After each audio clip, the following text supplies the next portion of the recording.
Greetings, fellow adventurers, and welcome back to Pathfinder Kingmaker, in the tale of Leon the Brave, the Paladin of Iomadai. Now, in the last episode, we kind of got into why Leon is here and what is kind of at stake, which is the idea that this guy named the Stag Lord has taken over the local barony, or the general vicinity of the Stolen Lands, which is a big geographical region that's just kind of unruly in general. And we've been, I guess you could say, contracted by a local sword lord, which is an important term, to kind of clear out the area. And Leon is interested in this because now there's a promise of if you clear out the Stag Lord, that there will be a great material reward in the form of the barony itself. However, we're more interested, I think, in specifically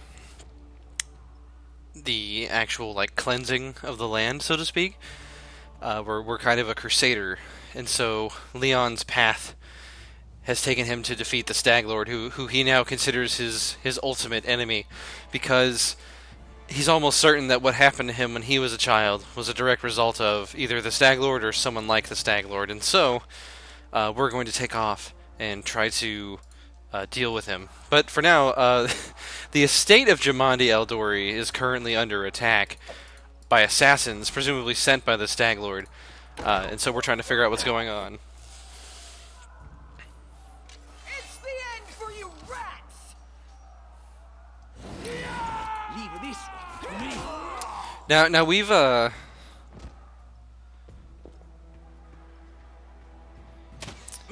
been dealing with these assassins pretty easily. I mean, we just a crit for 34. That looked painful. Oh, it's you. Stay up from under my feet or I'll strike you down. Blood for Gorum! Barbarians. I think that's exactly how heroes should be. What, stupid, sweaty, and always looking for something to gobble up or lop the head off of? Calistria, save me from such heroes. Now I've fiddled with the volume a bit. My mic should be louder, as well as the actual game volume. So again, let me know in the comments how you feel about the audio. There they are, the assassins! This is your last chance. Drop your weapons and we'll spare your lives. So generous. I'm afraid I can't offer you the same courtesy. Hey, you ugly mug, get them. What in hell's name is that?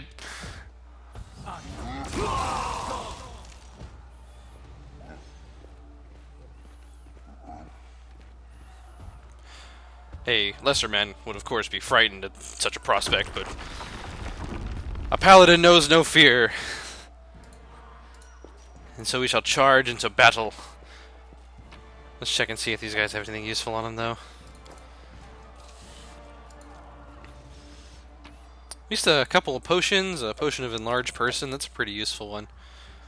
And longsword, light shield. I don't think we really need much of any of these for now. They kind of weigh a lot too, so. See, Lindsay's still set on potions. Okay. The passage is blocked. You can't make it through this way. What do you think? Well, let's see what's beyond here.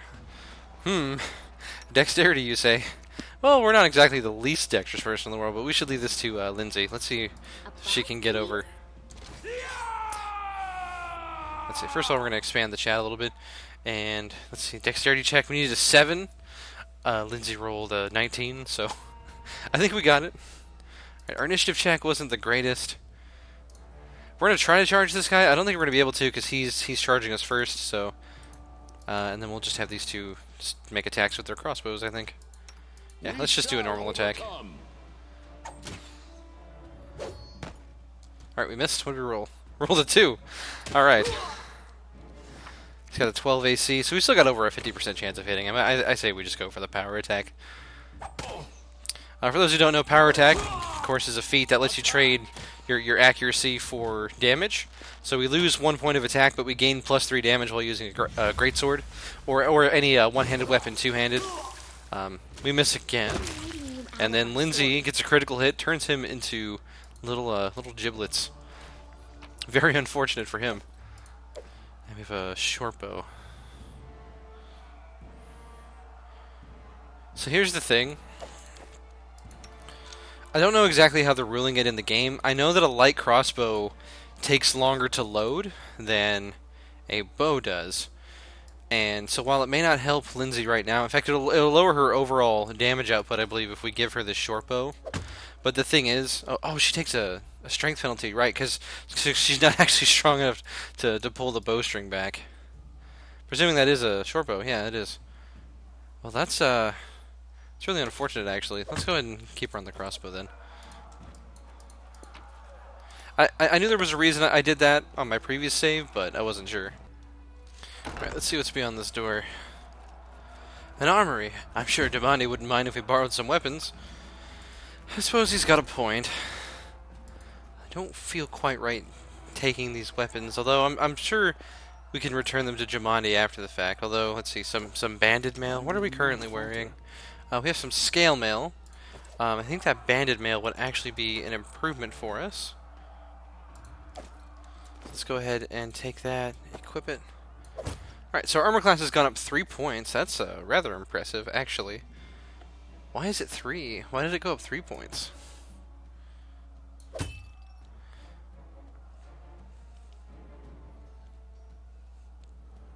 Hold on a second.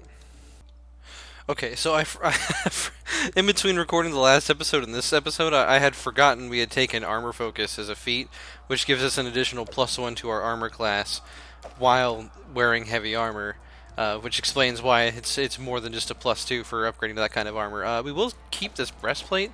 Breastplates are kind of the best medium armor in the game, and we'll want to hold on to that. Don't really want the tower shield. Way too heavy, not worth enough. Here? This chest is full of gold. I guess it's for the guards' salaries, all things considered. Well, those freeloaders don't seem to have been working too hard for it.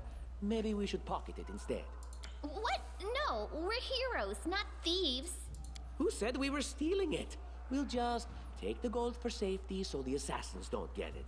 And then we can heroically return it to Jamandi when this is all over. No distractions. If you haven't forgotten, they're trying to kill us. Finally, a voice of reason. Do what you want. I don't care. It was just a suggestion. But there's a lot of money in that chest, and with all these bandits running around, it wouldn't be any better if they stole it. Who says they're going to steal it, though? We've killed the bandits that are around here anyway. I think he's just trying to steal the gold for himself. This Tartusio fellow is very dishonorable, I think. Alright, everyone, sorry for the cut in the video there. My dog was crying, and I needed to see what he was crying about. Let's see what's beyond this door. Oh, familiar faces. I hope you're not so frightened as to swing at every shadow. It's me, Jathal. I don't recommend advancing down the hallway, assuming you value your life, of course. There were a few people with me, and you can see what happened to them. And just how did they all end up dead while you don't seem to have a scratch? I mean, we personally don't have this problem. I'll answer but briefly and just once. Further scares and explanations will wait until we aren't being hunted by a group of assassins. Deal? All right. I'm undead. These traps are deadly to the living, but they're harmless to me. What do you mean, undead? Really? Like zombies or skeletons or... As I said, further explanations will wait until later. All you need to know right now is that we're on the same side, and we have to fight off a small army of hired assassins. Let's get to it. I don't like this one bit. One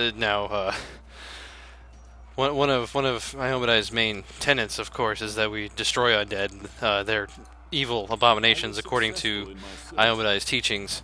So naturally, I'm not comfortable with doing this, but I suppose it can wait until we've cleared out the rest of the invaders. Adventures call to them. Anything else? I see something. And Lindsay was called forth. Get Lindsay to clear all these traps. In the meantime, let's go check these rooms. What troubles you? Together we Looks like we've got a stand. bookshelf with a very small amount of treasure on it. We've got some more chainmail and a fauchard. Fauchard? Fauchard? Who knows? French words, am I right? Anyway, what's France? We're in Bravoy, the Stolen Lands. What language is this? It's very strange. Okay, found a scroll of bless and shield of faith. Oh, what are you dallying for? I'm telling you, Jamandi's cache has to be here somewhere. Well, hurry it up before... Stop! Someone's coming! Unworthy. Alright, well, he's dead. Just die already! What did they say about the cache? Curious. Alright, looks like we've got a mission here to find Jamandi's cache. That's interesting. Looks like we've got 2 statues in here. Now, I have done this puzzle before. I've done a couple of playthroughs about halfway through up to this point. So, what we need to do is go in here, and we'll have Lindsay stay behind on this one. And each statue corresponds with a different set of the same statues. Forwards. Interesting.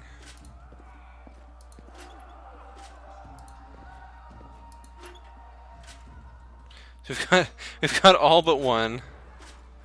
Okay. Anything is Let's pull possible. this one. So that one makes both of them go up and down. Okay. Our time has come. As if we just pull this one. Those 2 go down. That one makes that one go, makes that one go. I deserve better.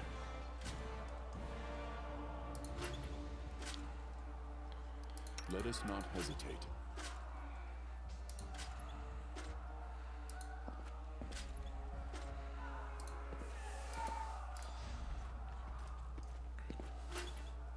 Now, just because I've done this before doesn't mean I've memorized every puzzle in the game yet. That would be kind of ludicrous. Although there are some games where I've done that. If anyone's played Skyrim extensively, you may recall that the opening barrow in the game, if you press the circles, like the outer rings, it's just 2 times for each one. So every time I get to that barrow, I don't even need to look at the dragon claw, because I've memorized the sequence. Okay, so those 2 are actually fine.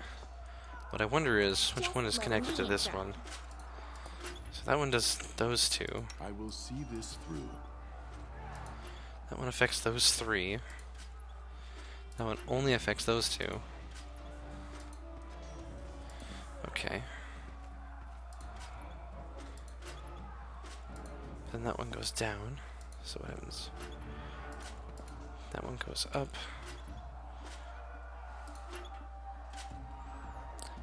Again, we're so close.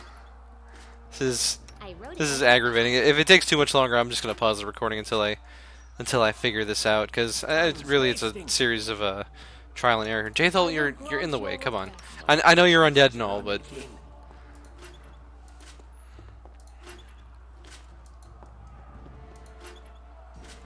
I will not falter. Adventures call to them.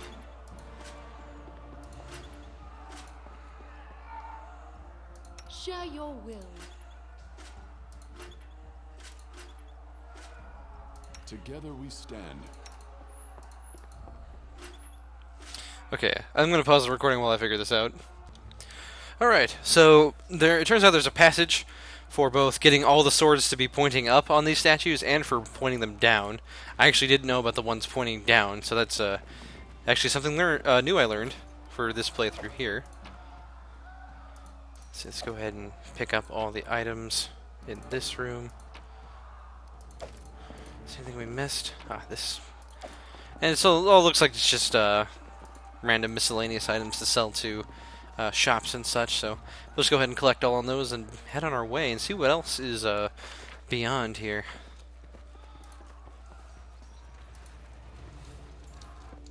Now, I will be using a lot of quick saving in this game because things can go things can get sour pretty quickly in this game if you're not careful. We found a wand of magic missile. That's actually pretty useful for low-level arcane casters. Tartuccio actually can use it, although he himself can cast magic missile. So it's maybe it's better for us to kind of stave off that and wait until a more appropriate time to use it. All right, let's see. We've got some bad guys over here. Looks like I don't know that we need our spells yet, because they've seriously toned down these beginning encounters so that pretty much anyone can get through this opening section here. So we can kind of just auto-attack our way through most of these encounters, I'm pretty sure. And we'll go ahead and do another crit for 34 with our greatsword.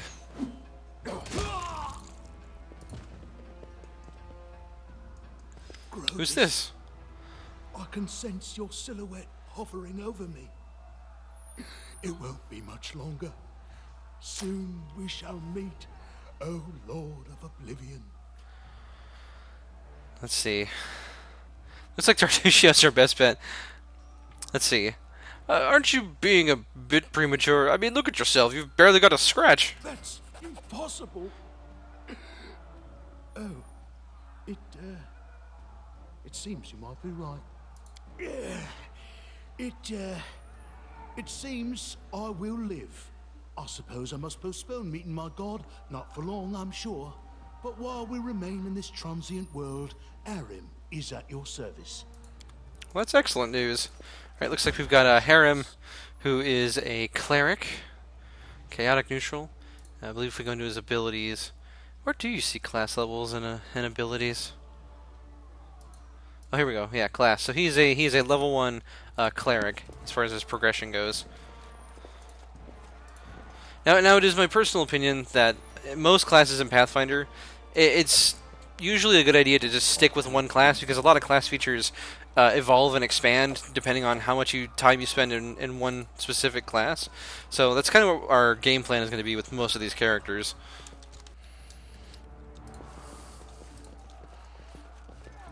Nice fountain. I always wondered how fountains work in settings where we don't have like modern plumbing. Like, is this just like magically done?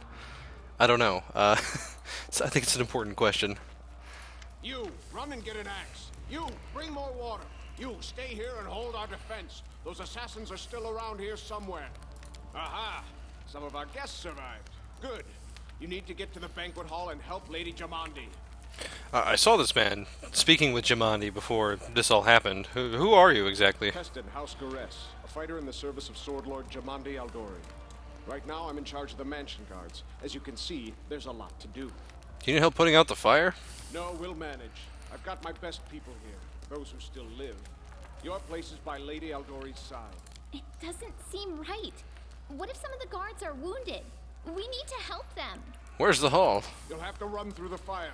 We've almost put it out at the entrance, so your main concern should be to not inhale any smoke. Hold your breath and take the first right, then head straight down the hallway. I'll go immediately. Abadar keep you safe.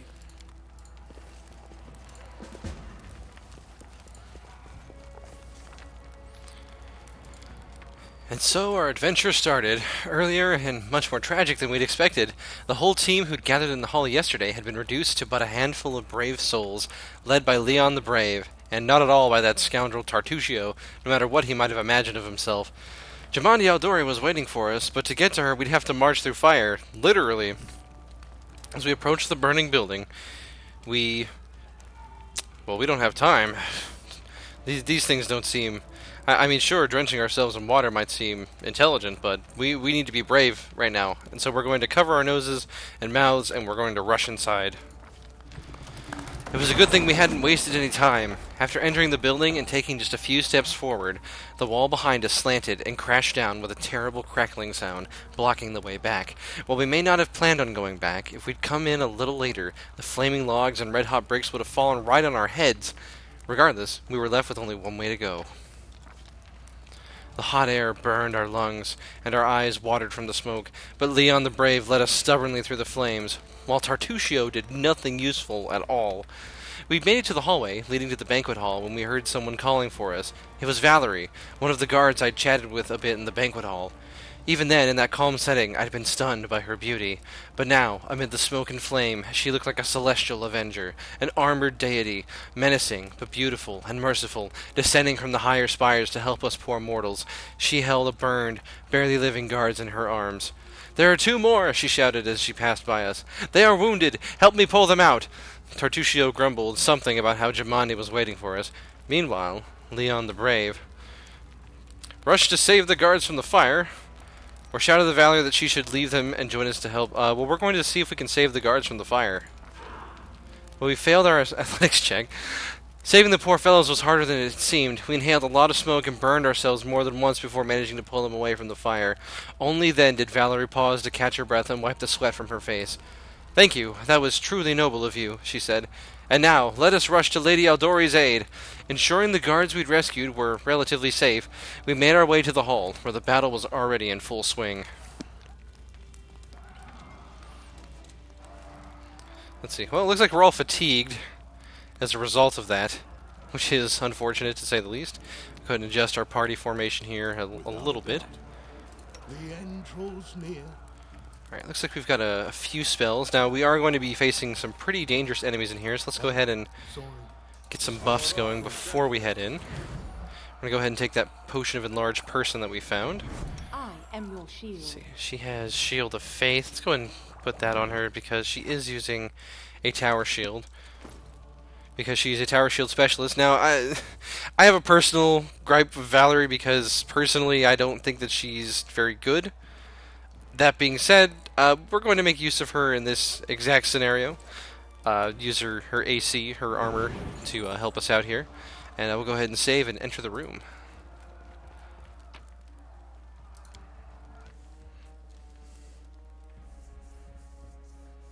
Now, normally I don't want to save this much, but with this game you never know if an encounter is not going to go your way, and it can be painful losing progress, so...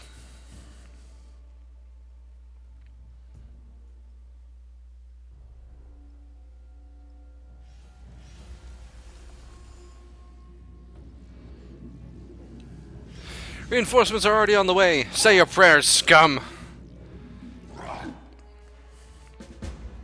Let us strike as one. Always have a second plan.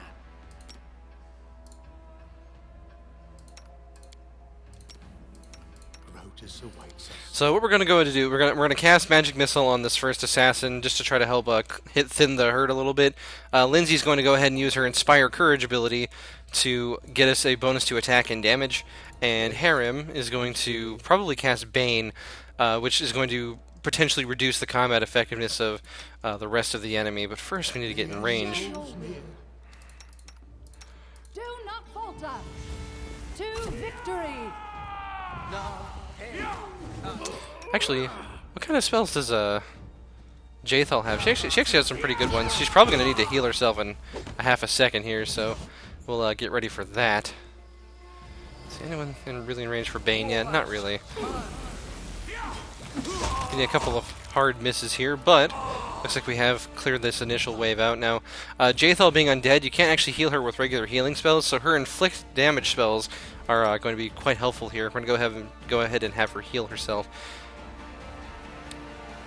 Now, because we're fatigued, we can't actually charge right now, which is unfortunate because the bonus attack, like hit chance, would be really nice to have. Let's just go ahead and get within range here. It looks like Amiri's joining us from the north, so that's fun. We'll go ahead and have Harem cast Bane. It looks like he tried to cause fear on Leon the Brave. Little did he know that Leon is, in fact, brave. That being said, we are still shaken for one round, so we're a little spooked. But oh, look at that! That is a really cool spell effect. Looks like you're affected by Bane. You're affected by Bane. But all the people we would have wanted to be affected by Bane were, suffice it to say, unaffected. Alright, let's go ahead and drink a potion. because we're a little bit in pain here. We're not going to need... We're going to go ahead and move Harem forward. Because we've got to get rid of some of these mirror images that this assassin leader has.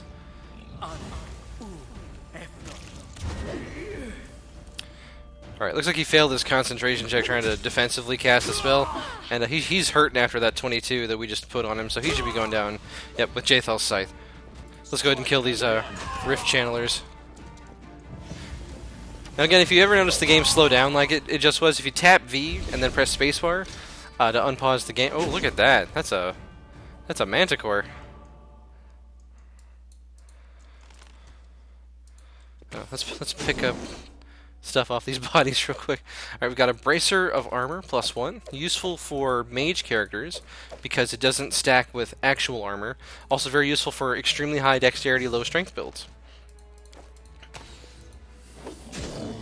And Jumanji's going to go ahead and kill that Manticore. Little did they realize they were dealing with an expert sword lord, as they are called. Looks like we've just got a regular, well, a giant-sized great axe and a chain shirt. Neither of which are particularly valuable for the amount of weight that they are. Let's go ahead and talk to Jumanji.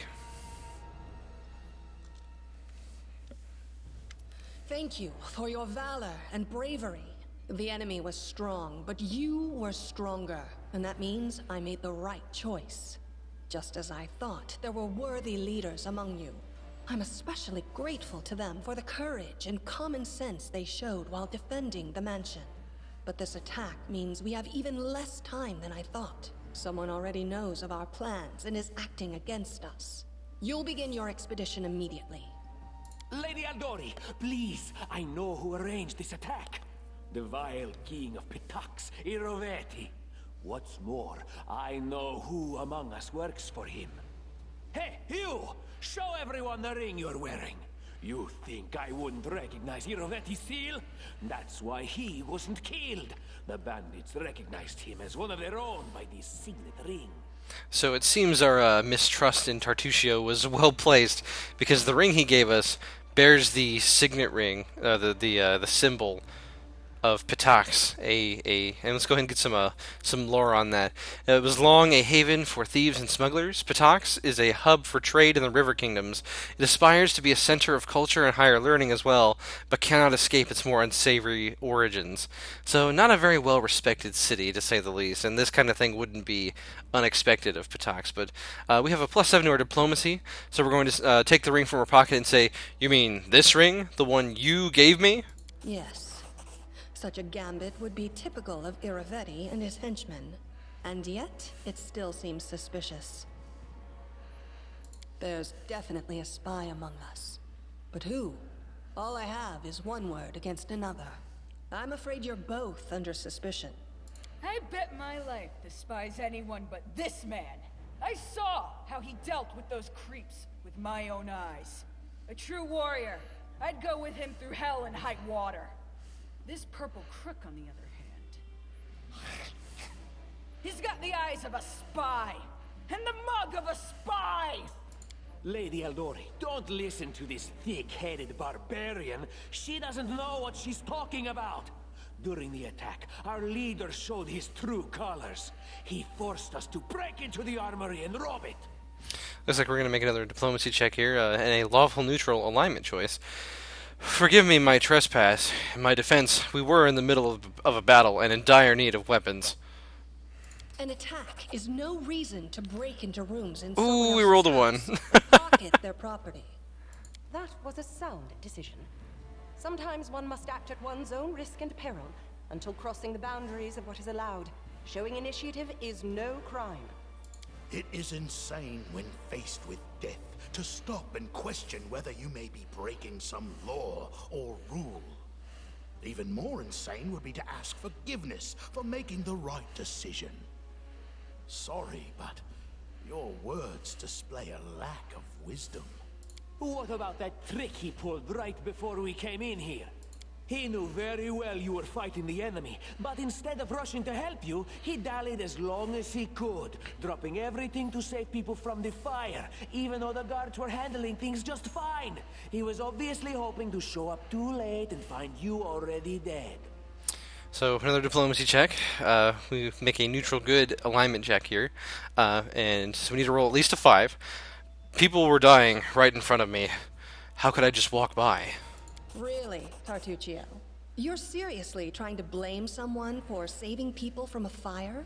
See, this time we rolled a 15, much better. May Shellen spare me from ever having to make such a choice, but he behaved decently as a true leader.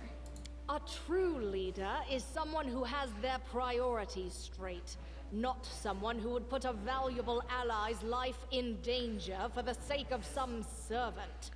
Enough squabbling. I'm still not sure which of you I can trust. However, the risk of entrusting the whole affair to a spy is too great.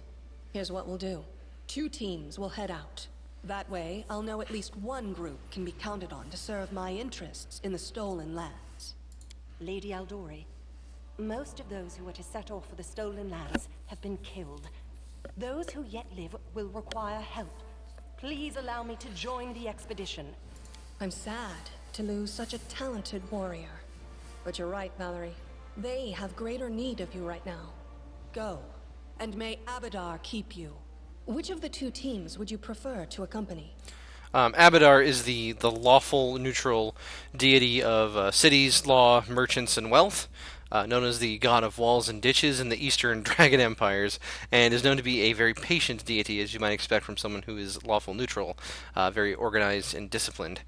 Maintaining a strong neutral stance in his actions, he sets forth to expand civilization and order among the peoples of Golarion. If my leader allows, I would join his team. He seems a worthy commander in my eyes. Commanders, military leaders, all these laws and rules are but dust and vanity. I suppose I will accompany Tartuccio. So Harem thinks that what we decided to do was foolish, pretty much across the board. Our leader is good in battle, but I don't like all the spiritual agonizing. I prefer those who can act without wasting time helping every little pipsqueak. Those like Tartuccio. Well, if defending the common people and saving innocent lives and those of good people is a crime, then I don't want you to follow me anyway. Ugh, Tartuccio's going to take the credit for himself and be done with it. Shellen, spare me from such allies. I'm going with you. You're a hero worthy of my quill. I don't even need to think. I'm coming with this man. As for you, Purple Toad, just wait until we meet along the way. I'll be sure to hang your rotten spy guts from the trees. After we've dealt with him lawfully, of course. All right, we have 2 teams. To avoid unnecessary conflict on the road, you'll each take a different route to the stolen lands. Tartuccio's team will go through Navacta's crossing. The garrison commandant will provide him all the help he needs. You will take your team to Oleg Leviton's trading post. He's been complaining about the Stag Lord's bandits for a while now. There, you'll be provided with all the necessary travel supplies. I'd like to believe you, but I know all too well how convincing traitors and spies can be. If you're truly innocent, I hope you can forgive me this precaution. Well, I am a Paladin of Iomadai. I don't know how much more trustworthy I can be, but I find that there's a great pleasure in going to destroy this Stag Lord and cleanse the land of his evil. So I gladly accept. While you're away, Keston will investigate the night's events and learn who in Restov is working for Patax. But you should know that it isn't just Patax we need to worry about. The Royal House of Sertova may also interfere in our plans. I've managed to keep this affair a secret from them so far, but that can't last long. By my estimations, you have no more than 3 months. After that, any feats you accomplish will be pointless. So we've got a race against the clock here. We've got to claim the stolen lands and defeat the Stag Lord before 3 months pass, because otherwise he'll have gained too much power, and it'll be impossible to really oust him. So we're kind of on a time limit here. And this is reflected in game. We are actually only going to have 3 months to accomplish this. Now, I've done this before, so I'm going to take everybody, in this Let's Play through a more, suffice it to say, optimized path that will hopefully help you find a way if you're struggling to find one and can't beat the time limit. So just hang on for that later in this Let's Play. Now, as for the Royal House of Sertova, as we discover from mousing over here, they are the current ruling family of Brevoy, which is the country that Restov, the town that we're in, is currently a part of. And that's interesting because that means that what Jamandi Aldori wants here in Restov may not be what the rest of the kingdom of Brevoy wants. So we've got kind of an internal conflict potentially that may come up here. Now we're a lowly. We are a paladin. We've just completed our training though, and we've already been dragged into a much larger than us political landscape.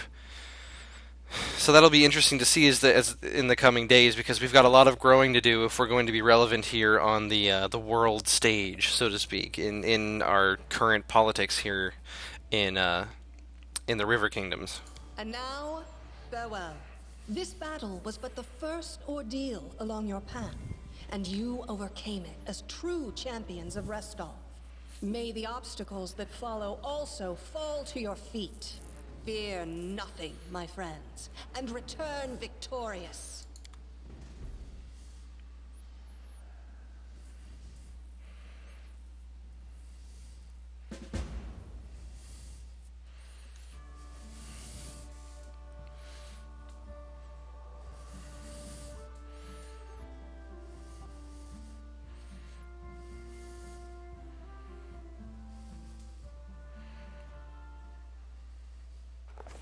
Surviving a terrible night, our small team set off to brave our fate. Beware, stolen lands. Heroes are on the way. Alright, and so our journey begins in earnest. We've completed the opening chapter here, the tutorial, and now all we've got to do is make it to Oleg's trading post, and there will be more in store for us in the future. Now, I do want to make future episodes a little bit longer. I think that this is a good place to end this episode, and I'm kind of running out of time, as it is anyway here on my end. But thank you for watching. If you enjoyed the episode, of course, be sure to like, comment, and subscribe if you want to see more in the future. And if you want to see the series and more of my guides, consider supporting me on Patreon, link in the description. Until next time, I'll see you then.